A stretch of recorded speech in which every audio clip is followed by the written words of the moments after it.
Good afternoon, welcome to four sides TV. నేను రేవతి. ముందుగా ముఖ్యాంశాలు చూద్దాం.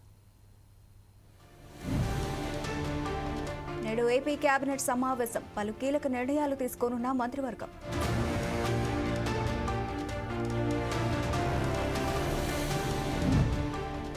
ఢిల్లీలో సీఎం రేవంత్ రెడ్డి ఇవాళ పలువురు కేంద్ర మంత్రులను కలిసే అవకాశం.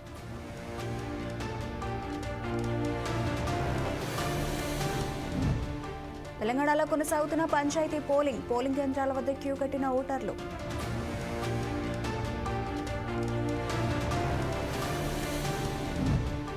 పల్నాడు జిల్లా మాచర్లలో 144 సెక్షన్ జంట హత్యల కేసులో పిన్నెల్లి సోదరుల సరెండర్.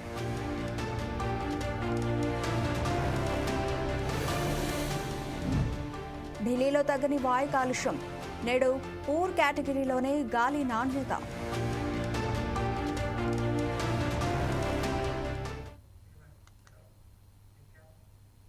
డీటెయిల్స్ చూస్తే పల్నాడు జిల్లా మాచర్లలో 144 సెక్షన్ అమలు చేస్తున్నారు. జెండా హత్యల కేసులో మాజీ ఎమ్మెల్యే పిన్నెల్లి సోదరులు ఈరోజు పోలీసుల ముందు సరెండర్ అవుతున్న నేపథ్యంలో 144 సెక్షన్ 40 పోలీస్ యాక్ట్ అమలు చేస్తున్నామని పోలీసులు తెలిపారు. అలాగే మాజీ ఎమ్మెల్యే పిన్నెల్లి ఇంటి వద్ద పట్టణ ప్రధాన కూడళ్లలో భారీ బందోబస్తు ఏర్పాటు చేశారు.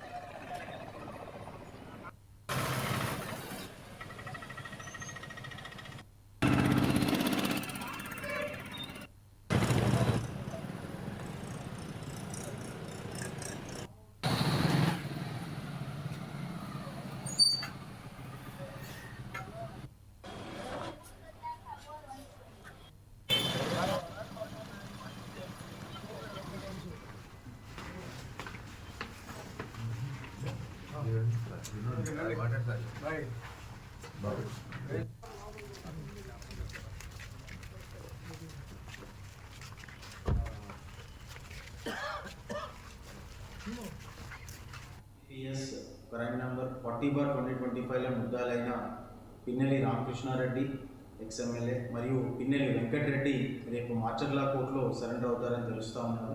సో దీన్ని ఉద్దేశించి ఎలెండో సిచ్యువేషన్ని పరిగణలో తీసుకొని గురజాల సబ్ డివిజన్లో అంటే మాచర్ల మరియు గురజాల అసెంబ్లీ నియోజకవర్గాల్లో 144 సిఆర్పిసి అంటే 163 క్లాజ్ 1 బిఎన్ఎస్ఎస్ మరియు 30 పోలీస్ యాక్ట్ అమల్లో ఉంటాయి.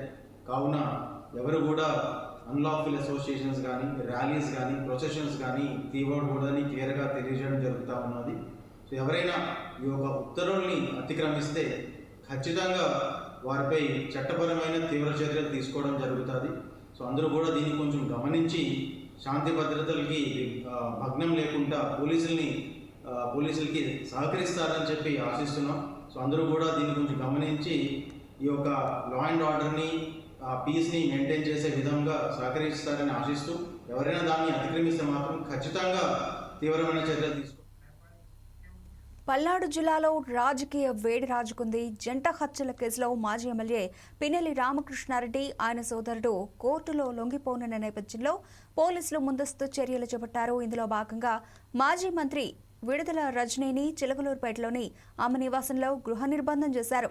పిన్నెల్లి సోదరులకు సంఘీభావం తెలిపేందుకు విడుదల రజనీ మాచర్ల వడుతున్నారనే సమాచారంతో పోలీసులు ఈ చర్య తీసుకున్నారు.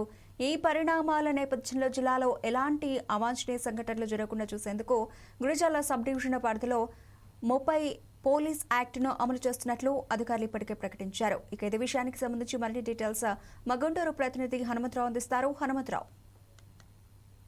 పల్నాడు జిల్లా మాచర్ల గురజాలలో నియోజకవర్గాల్లో 144 సెక్షన్ అయితే అమల్లో ఉంది. అట్లాగే 30 యాక్ట్ అమల్లో అయితే ఉన్నట్టు పల్నాడు జిల్లా ఎస్పీ కృష్ణారావు అయితే తెలిపారు. అలాగే మాచర్ల నియోజకవర్గం వెల్దుర్తి పోలీస్ స్టేషన్ పరిధిలో జంట హత్య కేసుల్లో మాచర్ల మాజీ శాసనసభ్యులు పిన్నెల్లి రామకృష్ణారెడ్డి, పిన్నెల్లి వెంకటారెడ్డి ఈ రోజైతే మాచర్ల కోర్టులో లొంగిపోయేటట్టు ఉంది. సుప్రీంకోర్టు ఆదేశాల మేరకు లొంగిపోతారని తెలిసిన సమాచారం మేరకు పల్నాడు జిల్లా ఎస్పీ అయితే భారీ బందోబస్తు అయితే ఏర్పాటు చేశారు. ఈరోజు మాచర్లలో కట్టుదిట్టమైన భద్రత అయితే ఏర్పాటు చేశారు. గుంపులుగా ఉండకూడదు, అలాగే ర్యాలీలు అయితే ఉండకూడదు అని ఎస్పీ అయితే ఇప్పటికే చెప్పినట్టు తెలుస్తుంది. ఉమ్మడి గుంటూరు జిల్లాలో కానీ పల్నాడు జిల్లాలో కానీ ఎక్కడైనా సరే ఆ, వైసీపీ మద్దతుదారులు మాచర్ల వెళ్ళటానికి ర్యాలీలకి అయితే అనుమతి లేదనేసి చెప్పారు. అట్లాగే పలు చోట్ల అయితే వైసీపీ నాయకుల్ని హౌస్ అరెస్టులు అయితే చేశారు. అట్లాగే చిలకలూరుపేట మాజీ మంత్రి ఎమ్మెల్యే విడుదల రజనీని, అట్లాగే గుంటూరులో నూరి ఫాతిమాని, అట్లాగే వేమూరులో బాపట్ల, ఆ, అన్ని నియోజకవర్గాలు అయితే వైసీపీ శ్రేణులు అయితే అరెస్ట్ చేసినట్టయితే తెలుస్తుంది. ఎలాంటి అల్లర్లు అయితే జరగకుండా అయితే పోలీసులు అయితే భారీ బందోబస్తు అయితే ఏర్పాటు చేసినట్టు తెలుస్తుంది. ఏదైనప్పటికీ హైటెన్షన్ వాతావరణం అయితే నెలకొందని చెప్పుకోవచ్చు. రేవతి. Thank you Hanumantharao.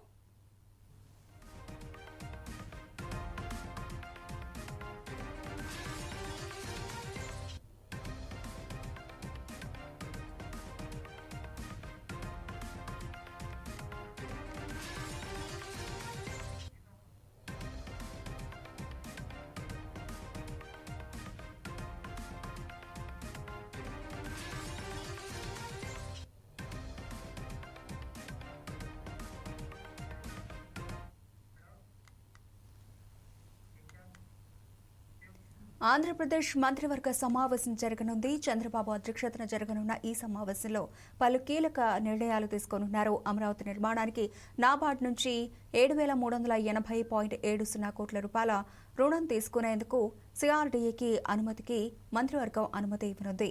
అలాగే సీట్ యాక్సిస్ రహదారిని 16వ జాతీయ రహదారికి అనుసంధానించే పనులకు 532 కోట్ల రూపాయల మేర ఆమోదం మంత్రివర్గం తెలపనుంది. అలాగే పలు సంస్థలకు భూ కేటాయింపులకు అనుమతిని మంత్రివర్గ సమావేశం ఇవ్వనుంది.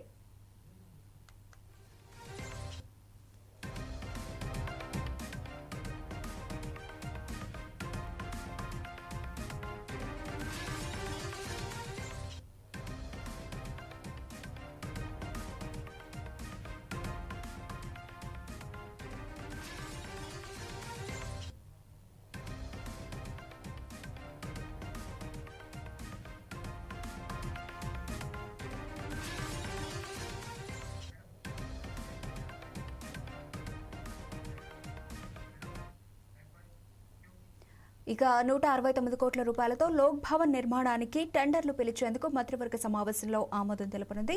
అలాగే 163 కోట్ల రూపాయల వ్యయంతో జ్యుడిషియల్ అకాడమీకి పరిపాలనా అనుమతులకు మంత్రివర్గం ఆమోదం తెలపనుంది. ఇక 2024-25 వార్షిక నివేదికలు ఇచ్చేందుకు కేబినెట్ ఆమోదం తెలపనుంది. 20,000 కోట్ల పెట్టుబడులు, 56,000 ఉద్యోగాల కల్పనకు మంత్రివర్గం చర్చించి ఆమోదం తెలపనుంది.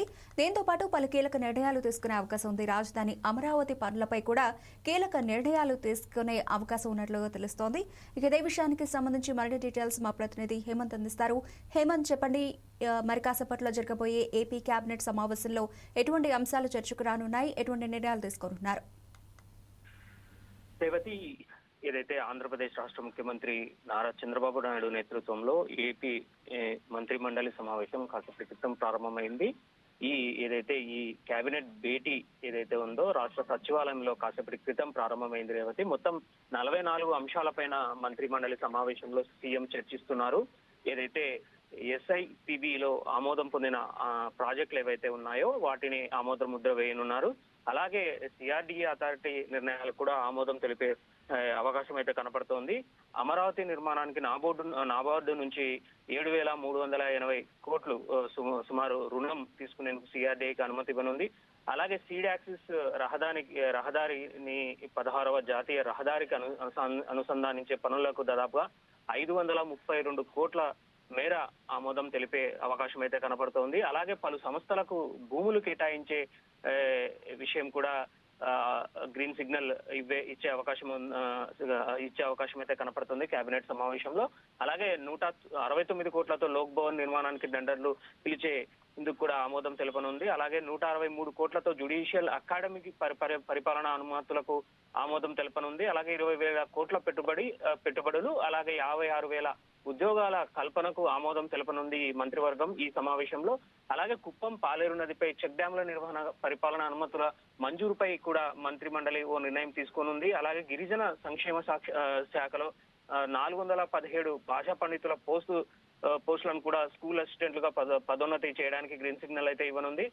మొత్తం మీద అయితే ప్రధానంగా ఈ అమరావతికి సంబంధించి ఏవైతే అమరావతి చుట్టుపక్కల అయితే ఏవైతే పలు సంస్థలకు భూ కేటాయింపులపై మొత్తం మీద అయితే గత కొద్ది రోజులుగా తీవ్ర కసరత్తు అయితే చేస్తోంది. దీనిపైన ప్రత్యేకంగా చంద్రబాబు నాయుడు ఫోకస్ చేయడం జరిగింది. అలాగే ఏదైతే 9,500 కోట్లతో 506 ప్రాజెక్టులకు పరిపాలనా అనుమతులకు ఈ రోజు కేబినెట్ లో ఆమోదం తెలపనుంది. అలాగే పురపాలక పట్టణాభివృద్ధి శాఖలో సమగ్ర నీటి నిర్వహణకు సంబంధించిన ప్రాజెక్టులపై కూడా చర్చించే అవకాశం అయితే కనపడుతుంది. ముఖ్యంగా అమరావతిలో లోక్ భవన్ అలాగే అసెంబ్లీ దర్బార్ హాల్ నిర్మాణాలకు ఆమోదం పై ఒక నిర్ణయం అయితే తీసుకునుంది. గవర్నర్ కార్యాలయంతో పాటు గెస్ట్ హౌస్లు స్టాఫ్ క్వార్టర్ల నిర్మాణానికి రాష్ట్ర మంత్రివర్గం ఆమోదం తెలిపే అవకాశాలు అయితే కనపడుతున్నాయి.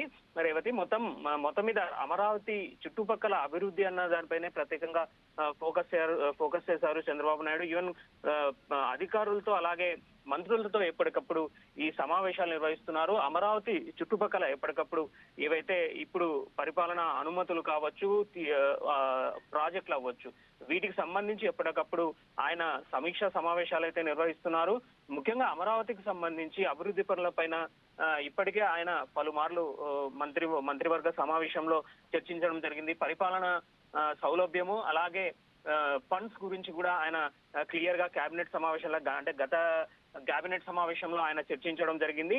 ఈ రోజు కూడా ముఖ్యంగా ఇలాంటి వాటిపైన అంటే గవర్నర్ కార్యాలయం అలాగే గెస్ట్ హౌస్లు స్టాఫ్ క్వార్టర్ల నిర్మాణానికి కూడా ఈ రోజు ఆమోదం తెలిపే అవకాశం ఉండడంతో దీనిపైనే ప్రత్యేకంగా మొత్తం మీద అయితే ఫోకస్ చేయడం జరిగింది. అలాగే కేంద్రం నుంచి నిధులు అంటే ఏవైతే ఈ అమరావతి చుట్టుపక్కల నిర్మాణాలు ఏవైతే కొనసాగుతున్నాయో దానికి సంబంధించి కేంద్రం నుంచి నిధులు రావాల్సి ఉంది. దానికి సంబంధించి కూడా ఎప్పటికప్పుడు మంత్రివర్గ సమావేశంలో ఆయన మంత్రులతో అయితే చర్చిస్తున్నారు.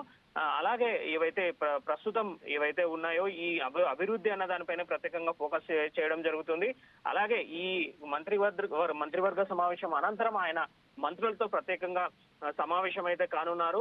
ఏవైతే ఎక్కువగా ఈ మంత్రులతో మాట్లాడి ఏవైతే ఎప్పటికప్పుడు ఏవైతే వస్తున్న ఫైల్స్ ఏవైతే ఉన్నాయో వాటిని ఎప్పటికప్పుడు పరిష్కరించాలని ఆయన ఇప్పటికే చెప్పడం జరుగుతోంది. ఇప్పటికే అంటే నిన్న మొన్న జరిగిన కొన్ని మంత్రులతో కొంత మాట్లాడడం జరిగింది. అలాగే కార్యదర్శులు మిగతా విభాగాలకు సంబంధించిన వారితో ఆయన మాట్లాడడం జరిగింది. అయితే తీవ్ర అసంతృప్తి అయితే వ్యక్తం చేయడం జరిగింది చంద్రబాబు నాయుడు వీరిపైన. ఏదైతే మొత్తం మీద ఏదైతే 7 రోజుల కంటే ఎక్కువ సమయం తీసుకుంటే మాత్రం తాను ఎట్టి పరిస్థితుల్లో సహించబోనన్నట్లుగా ఆయన చెప్తున్నాడు. ఎట్టి పరిస్థితుల్లో ఎప్పటికప్పుడు అంటే ఈ ఆఫీస్ కు సంబంధించిన ఫైల్స్ ఎప్పటికప్పుడు వెంటనే అంటే 7 రోజుల సమయంలో పూర్తి చేయాలనేసి వాటిని పరిష్కరించాలని ఆయన చెప్పడం జరిగింది. ఇప్పటి వరకు అంటే దీనికి కూడా అంటే మంత్రుల పనితీరుపై కూడా ఆయన రేటింగ్ ఇవ్వడం జరిగింది. ఎప్పటికప్పుడు వారి పని అంటే ఇటు కార్యదర్శులు ఎవరైతే ఉన్నారో సంబంధిత శాఖ కార్యదర్శులకు అలాగే మంత్రులు ఎవరైతే ఉన్నారో వీరిని ఎప్పుడప్పుడు మానిటైజ్ చేస్తూ వస్తున్నారు. ఎక్కడికక్కడ అంటే ఏవైతే జరుగుతున్న పనితీరుపై మంత్రులు కొంత ఆలస్యంగా చేస్తున్నాం, వచ్చిన ఫైల్స్ ని ఎక్కువగా జాప్యం చేస్తున్నాం అన్న దానిపైన కొంత చంద్రబాబు నాయుడు సీరియస్ గా ఉన్నారు. ఈ రోజు కేబినెట్ సమావేశం ముగిసిన తర్వాత ఆయన మంత్రులతో అలాగే కార్యదర్శులతో వీటిపై చర్చించే అవకాశం అయితే కనపడుతోంది.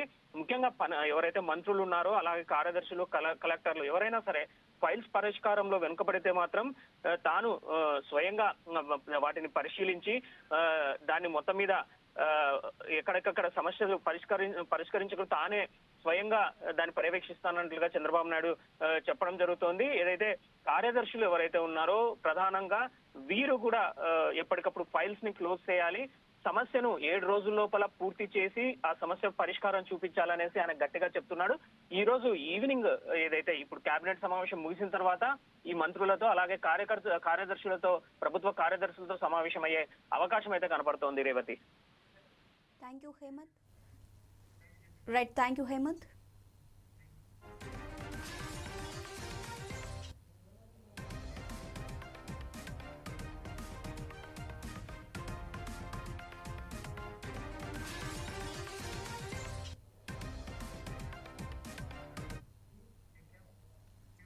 నిజామాబాద్ జిల్లాలో మొదటి విడత పోలింగ్ ప్రశాంతంగా కొనసాగుతోంది. బోధన్తో పాటు చందూరు, కోటగిరి, మోస్రా, పోతంగల్, రెంజల్, రుద్రూరు, సాలూరా, వర్ణి, ఎడపల్లి, నవీపేట మండలాల్లోని ఆయా గ్రామాల్లో పోలింగ్ జరుగుతోంది. ఉదయం 7 గంటలకు మొదలైన పోలింగ్ మధ్యాహ్నం 1 గంట వరకు పోలింగ్ జరుగుతోంది. మొత్తం 184 సర్పంచ్ స్థానాలకు గాను 29 స్థానాలు ఏకగ్రీవమయ్యాయి. 155 సర్పంచ్ స్థానాలు ఎన్నికలు జరుగుతూ ఉన్నాయి. 546 మంది అభ్యర్థులు పోటీలో ఉన్నారు. మొత్తం 1642 వార్డు స్థానాలకు గాను 575 స్థానాలు ఏకగ్రీవమయ్యాయి. 1060 వార్డులకు ఎన్నికలు జరుగుతూ ఉన్నాయి. 3067 మంది అభ్యర్థులు పోటీలో ఉన్నారు. ఇక బోధన్ డివిజన్లో మొత్తం 2,48,585 మంది ఓటర్లు ఉన్నారు. మొత్తం 1440 పోలింగ్ కేంద్రాల్లో ఎన్నికలు నిర్వహిస్తున్నారు అధికారులు. మధ్యాహ్నం 2 గంటల నుంచి ఓట్ల లెక్కింపు ప్రారంభం కానుంది.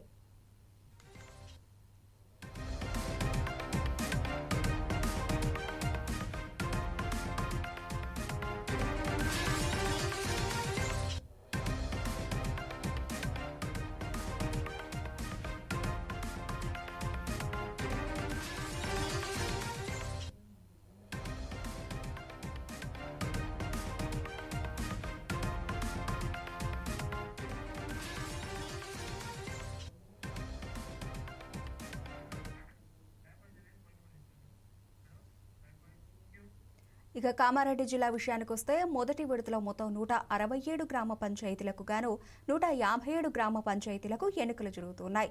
మిగతా 10 గ్రామ పంచాయతీలు ఏకగ్రీవం అయ్యాయి. 1533 పోలింగ్ స్టేషన్లు ఏర్పాటు చేశారు.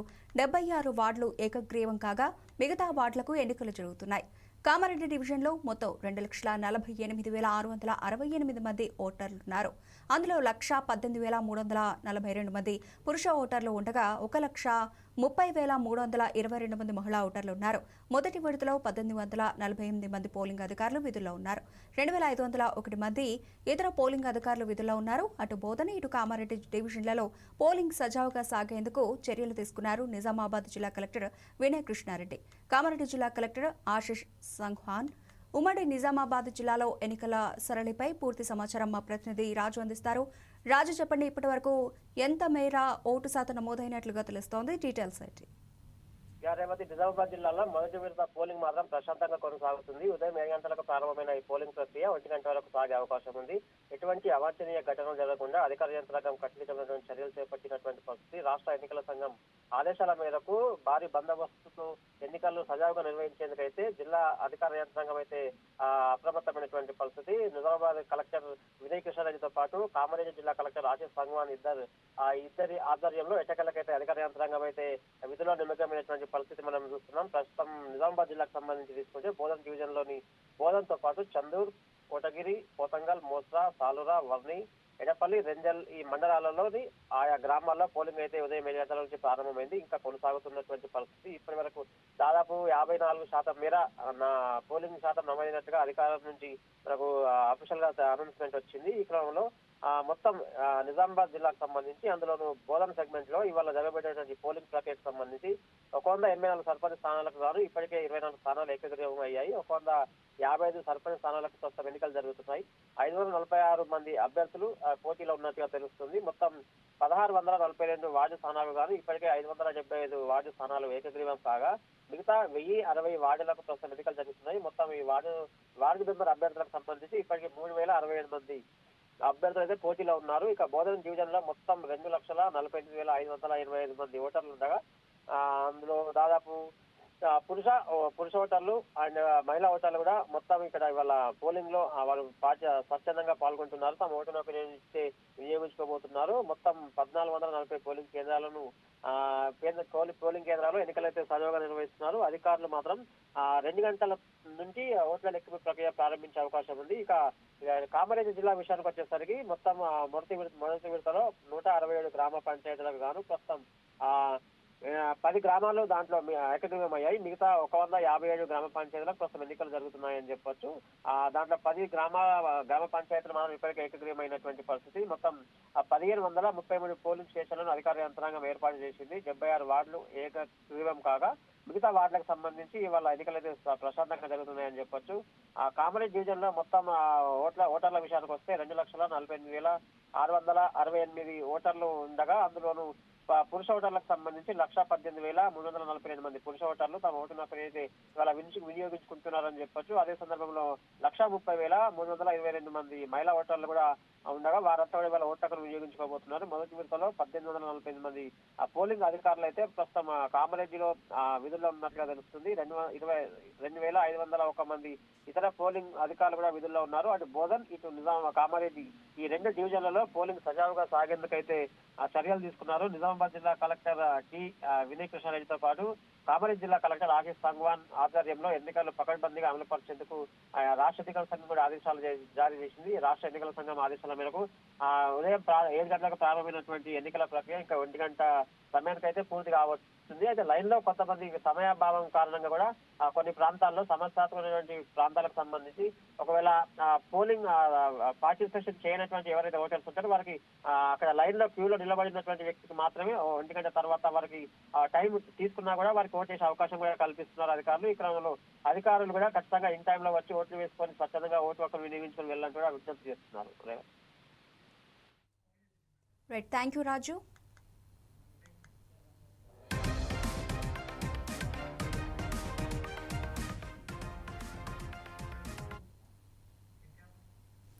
తెలంగాణలో గ్రామ పంచాయతీ ఎన్నికల తొలి విడత పోలింగ్ ప్రక్రియ కొనసాగుతోంది. ఉమ్మడి ఆదిలాబాద్ జిల్లా వ్యాప్తంగా ఓటర్లు తమ ఓటు హక్కును వినియోగించుకుంటున్నారు. ఈ మేరకు నిర్మల్, మంచిర్యాల, ఆసిఫాబాద్, ఆదిలాబాద్ జిల్లాలోని మొత్తం 19 మండలాల్లో పోలింగ్ జరగనుంది. ఎన్నికల నిర్వహణ కోసం అధికార యంత్రాంగం సర్వసిద్ధం చేసింది. ఉదయం 7 గంటల నుంచి మధ్యాహ్నం 1 గంట వరకు పోలింగ్ జరగనుంది. 2 గంటలకు ఓట్ల లెక్కింపు మొదలవుతుంది. పంచాయతీ ఎన్నికల పోలింగ్ కు సంబంధించి హాజీపూర్ పోలింగ్ కేంద్రం నుంచి మరింత సమాచారాన్ని మా ప్రతినిధి వెంకట్ అందిస్తారు. ఉమ్మడి ఆదిలాబాద్ జిల్లాలో మొదటి విడత పంచాయతీ ఎన్నికలు ఉదయం 7 గంటల నుంచి మధ్యాహ్నం 1 గంట వరకు జరగనున్నాయి. ఉమ్మడి ఆదిలాబాద్ జిల్లాలో చలి తీవ్రత ఎక్కువ ఉంది. ఉదయం పూట బయటకు వెళ్ళలేని పరిస్థితి ఉంది. అయినప్పటికీ కూడా ఉదయం 7 గంటల నుండి పోలింగ్ కేంద్రాలకు ఓటర్లు చేరుకుంటున్నారు. ఓటు హక్కును వినియోగించుకునేందుకు కూడా క్యూ లైన్లలో వేచి ఉన్నటువంటి పరిస్థితి ఉంది. ఇప్పుడు తనకైతే చలి తీవ్రతను కూడా లెక్క చేయకుండా పోలింగ్ కేంద్రాలకు చేరుకుంటున్నారు. దీనికి సంబంధించి మనం ఇప్పుడు హాజీపూర్ పోలింగ్ స్టేషన్ వద్ద ఉన్నాం. ఇక్కడ మొత్తానికైతే ఉమ్మడి ఆదిలాబాద్ జిల్లా వ్యాప్తంగా పోలింగ్ నిర్వహిస్తున్నారు. అధికారులు ఎలాంటి అవాంఛనీయ ఘటనలు జరగకుండా చర్యలు తీసుకుంటున్నారు. ఉమ్మడి ఆదిలాబాద్ జిల్లా ఏజెన్సీలో 6 మండలాల్లో తొలి విడత పోలింగ్ ఎన్నికలు జరుగుతున్నాయి. 133 సర్పంచ్ స్థానాలకు 438 వార్డులు ఉన్నాయి. మొత్తానికైతే నిర్మల్ జిల్లాలో కూడా 6 మండలాల్లో 119 సర్పంచ్ స్థానాలకు 591 వార్డులు ఉన్నాయి. మొత్తం మంచిర్యాల జిల్లాలో 81 సర్పంచ్లకు 514 వార్డులు ఉన్నాయి. కొమరంభీం జిల్లాలో 5 మండలాల్లో 106 సర్పంచ్లకు 328 వార్డులు ఉన్నాయి. ఎన్నికలు నిర్వహిస్తున్నారు. ఎలాంటి వాంఛనీయ ఘటనలు జరగకుండా అధికారులు చర్యలు తీసుకుంటున్నారు. ముందస్తుగా నుండి పర్యవేక్షణ జరుగుతుంది. ఉదయం హాజీపూర్ ఏదైతే ఉందో ఇక్కడ పోలింగ్ కేంద్రాన్ని డీసీపీ భాస్కర్ కూడా పర్యవేక్షించారు. ఇక్కడికి వచ్చి ఎలాంటి ఏర్పాట్లు చేశారు దీని అంతా చూసినటువంటి పరిస్థితి ఉంది. ఈ ఎలాంటి అవాంఛనీయ ఘటనలు జరగకుండా అయితే చర్యలు తీసుకుంటున్నారు. ఇది రాష్ట్ర వ్యాప్తంగా 2 ఏళ్ల తర్వాత జరుగుతున్నటువంటి ఎన్నికలు. ఈ ఎక్కువ శాతం యువకులే పోటీలో ఉన్నారు. దీనికి ఇప్పటికే వాళ్ళు సొంతంగా ఒక మేనిఫెస్టో కూడా రూపొందించుకున్నారు. వారు ఏదైతే ఎన్నికల్లో పోటీ చేస్తున్నటువంటి అభ్యర్థులు గ్రామాల్లో ఉన్నటువంటి సమస్యలను పరిష్కరిస్తామని చెప్తున్నటువంటి పరిస్థితి ఉంది. కొన్ని గ్రామాల్లో అయితే సొంతగా దేవాలయాలు నిర్మాణం చేపడతాము, లైబ్రరీ చేపడతాము, అదే కాకుండా గ్రామాల్లో ఉన్నటువంటి ప్రజలకు కూడా ఇన్సూరెన్స్లు కూడా కడతామని చెప్తున్నటువంటి పరిస్థితి ఉంది. మొత్తానికైతే వీటికి తోడు వారు ఎవరైనా చనిపోయినప్పటికీ కూడా దహన సంస్కారాలు కూడా నిర్వహిస్తున్నామని చెప్తున్నారు. మొత్తానికైతే ఈ ఎన్నికలు కూడా ఎంతో ప్రతిష్టాత్మకంగా గ్రామాల్లో తీసుకుంటున్నారు. పోటీలో ఉన్న అభ్యర్థులు గెలిచేందుకు కూడా అందరినీ ఆకర్షించుకునేందుకు ఎన్నో రకాల చర్యలు చేపడుతున్నారు. గత కొద్ది రోజులుగా వారు వాగ్దానాలు చేస్తున్నారు. గ్రామాల్లో తిరుగుతున్నటువంటి పరిస్థితి ఉంది. వాటి సొంత అవసరాలను కూడా తీర్చేందుకు కూడా సిద్ధమయ్యారు. మొత్తానికైతే గ్రామాల్లో పోలింగ్ జరుగుతుంది. ఈరోజు ఉదయం 7 గంటల నుండి మధ్యాహ్నం 1 గంట వరకు పోలింగ్ జరుగుతుంది. ఆ తర్వాత 2 గంటలకు కౌంటింగ్ నిర్వహిస్తారు. కౌంటింగ్ నిర్వహించిన తర్వాత అభ్యర్థులను ప్రకటిస్తారు. అభ్యర్థులను ప్రకటించిన తర్వాత వార్డు మెంబర్లు ఎక్కువగా ఎవరైతే మద్దతుకి ఇస్తారో వారికే ఉప సర్పంచ్ పదవిని కూడా అక్కడే ప్రకటిస్తారు. దానికైతే ఈ రోజే సర్పంచ్ ఎవరనేది తేలనుంది. దీనికి ఇంటి వద్ద ఉన్నటువంటిని కూడా ప్రత్యేకంగా వారు వాహనాలను పెట్టి వాహనాల ద్వారా పోలింగ్ కేంద్రాలకు తరలిస్తున్నారు. ఎలాంటి అవాంఛనీయ ఘటనలు జరగకుండా పోలీసులు ముందస్తు చర్యలు తీసుకుంటున్నారు. ఇంతమంది అభ్యర్థులు బరిలో ఉన్నారు. 2 సంవత్సరాల తర్వాత ఎన్నికలు జరుగుతున్నాయి. ఈ ఎన్నికలను ఎలా చూస్తున్నారు సార్? మేము ఇక్కడ ఉంటాం, మాది జగిత్యాలలో ఉంటున్నాం. మేము అక్కడికి వెళ్ళి వాళ్ళ ఎలక్షన్ కాబట్టి ఓటేద్దామని వచ్చి ఉంటే మేము చలి తీవ్రత ఎక్కువ ఉంది. అసలు ఓటు వేయడానికి ఎలా వచ్చారు? చాలా ఘోరంగా వచ్చింది సార్. మస్తు చలి పెడుతుంది సార్. సరిగంలో అయినా కానీ మొత్తం బాడీ అంతా వణుకుతుంది సార్. ఇప్పుడు ఓటేద్దామనే వచ్చి ఉంటుంది జగిత్యాలకి వెళ్ళి. చలిని సైతం లెక్క చేయకుండా వాళ్ళు జగిత్యాల్లో ఉంటున్నారు. ఓటు హక్కును వినియోగించుకునడానికి ఇక్కడ హాజీపూర్కి వచ్చామని చెప్తున్నారు. మొత్తం మన గ్రామాల్లో చూసుకోవచ్చు, రాత్రిపూట పెద్ద హడావుడి కనబడింది. ఇంత చలి తీవ్రతను కూడా లెక్క చేయకుండా అభ్యర్థులు ఏదైతే బరిలో నిల్చున్నారో అభ్యర్థులంతా గ్రామాల్లో ఇంటింటికి తిరుగుతూ వారిని మభ్యపెట్టి తాయిలాలను ఇచ్చే ప్రయత్నం కూడా చేశారు. మొత్తానికైతే ఈ ఉదయం పూట చూసుకున్నట్టయితే పోలింగ్ కేంద్రాలకు అభ్యర్థులు చేరుకుంటున్నారు. పోలింగ్ ఏదైతే ఓటు హక్కును వినియోగించుకున్నందుకు కూడా సిద్ధమయ్యారు. మొత్తానికైతే ఈరోజు సర్పంచ్ ఎవరు అనేది తెలియనుంది. కెమెరా పర్సన్ మల్లేష్తో వెంకట్, ఫోర్సైట్ న్యూస్, ఆదిలాబాద్. ఉమ్మడి తెలంగాణలో మొదటి విడత గ్రామ పంచాయతీ ఎన్నికలు భద్రతా చర్యల మధ్య ప్రశాంతంగా జరుగుతూ ఉన్నాయి. ఉమ్మడి ఖమ్మం జిల్లాలోని 14 మండలాల్లో జరుగుతున్న ఎన్నికల ప్రక్రియను ఉన్నతాధికారులు పర్యవేక్షిస్తున్నారు. 11 గంటల వరకు 60% పోలింగ్ జరిగింది. మధ్యాహ్నం 1 గంట వరకు పోలింగ్ నిర్వహించి గంట వ్యవధి తర్వాత 2 గంటల నుంచి ఓట్ల లెక్కింపు నిర్వహించనున్నారు.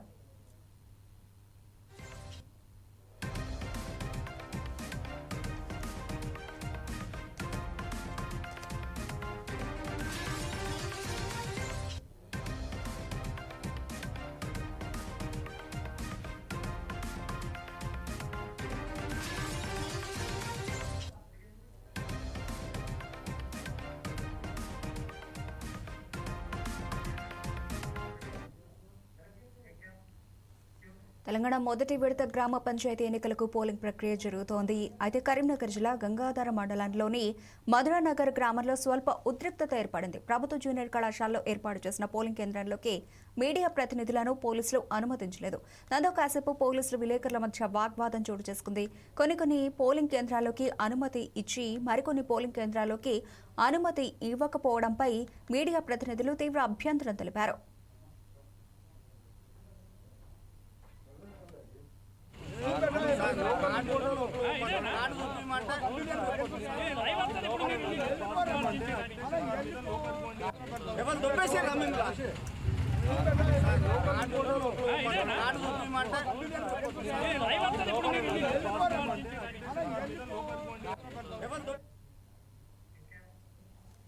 మంచిర్యాల జిల్లాలో తొలి విడత పంచాయతీ ఎన్నికల పోరు ప్రశాంతంగా జరుగుతోంది.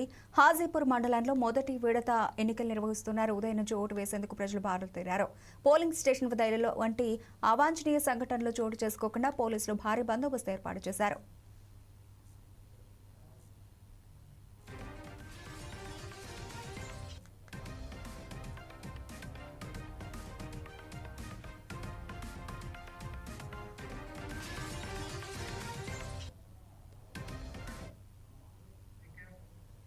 ఇక అటు నిర్మల్ జిల్లాలో మొదటి విడత గ్రామ పంచాయతీ ఎన్నికల పోలింగ్ ప్రశాంతంగా ప్రారంభమైంది. నిర్మల్లోని లక్ష్మణచంద, మామడ 2 మండలాల్లో పోలింగ్ ప్రక్రియ కొనసాగనుంది. అలాగే మామడ మండలంలో 27 గ్రామ పంచాయతీలు, 222 మంది వార్డు సభ్యులు బరిలో ఉన్నారు. లక్ష్మణచంద మండలంలో 18 గ్రామ పంచాయతీలు, 162 మంది వార్డు సభ్యుల మధ్య పోరు జరుగుతోంది.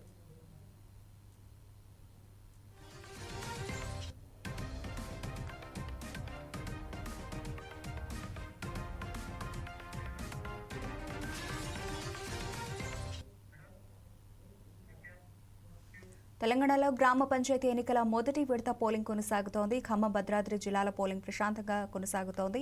ఉమ్మడి జిల్లాలో 317 గ్రామాల్లో తొలి విడత ఎన్నికలు జరుగుతూ ఉండగా సర్పంచ్ స్థానాల్లో 937 మంది బరిలో ఉన్నారు. ఉదయం 7 గంటల నుంచి మధ్యాహ్నం 1 గంట వరకు పోలింగ్ జరగనుంది. 2 గంటలకు ఓట్ల లెక్కింపు మొదలవుతుంది. మొదటి విడత పోలింగ్ను పగడ్బందీగా నిర్వహించేందుకు అధికారులు అన్ని ఏర్పాట్లు చేశారు.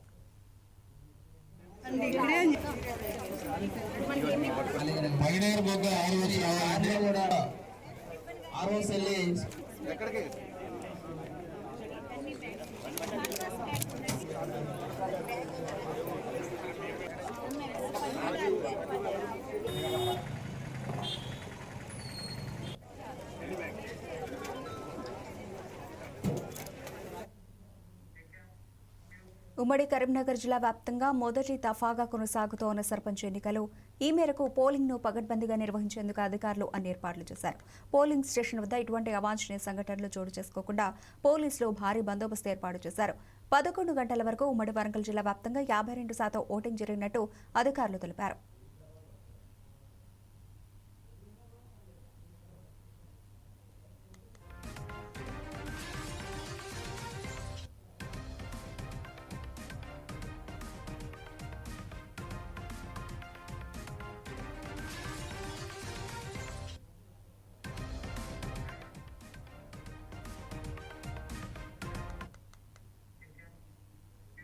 రాజ్యసభ సభ్యుడు ఎన్సీపీ సీనియర్ నాయకుడు శరద్ పవార్ నివాసంలో ఏర్పాటు చేసిన ప్రైవేటు కార్యక్రమానికి తెలంగాణ ముఖ్యమంత్రి రేవంత్ రెడ్డి హాజరయ్యారు.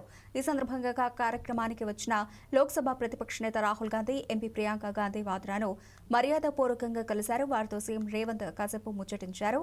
అనంతరం మాజీ ఎంపీ మధు యాష్కితో కలిసి శరద్ పవార్తో సీఎం ఫోటోలు దిగారు. ముఖ్యమంత్రి రేవంత్ రెడ్డి ఇవాళ కూడా ఢిల్లీలోనే ఉండే అవకాశం ఉంది. గ్లోబల్ సమ్మిట్ సక్సెస్ అయిన నేపథ్యంలో ఢిల్లీలో కీలక నేతలను కలిసి వాటి గురించి వివరించే అవకాశం ఉంది. అదేవిధంగా రాష్ట్రంలోని పలు ప్రాజెక్టులపై కేంద్ర మంత్రులతో భేటీ అయ్యే అవకాశం ఉంది.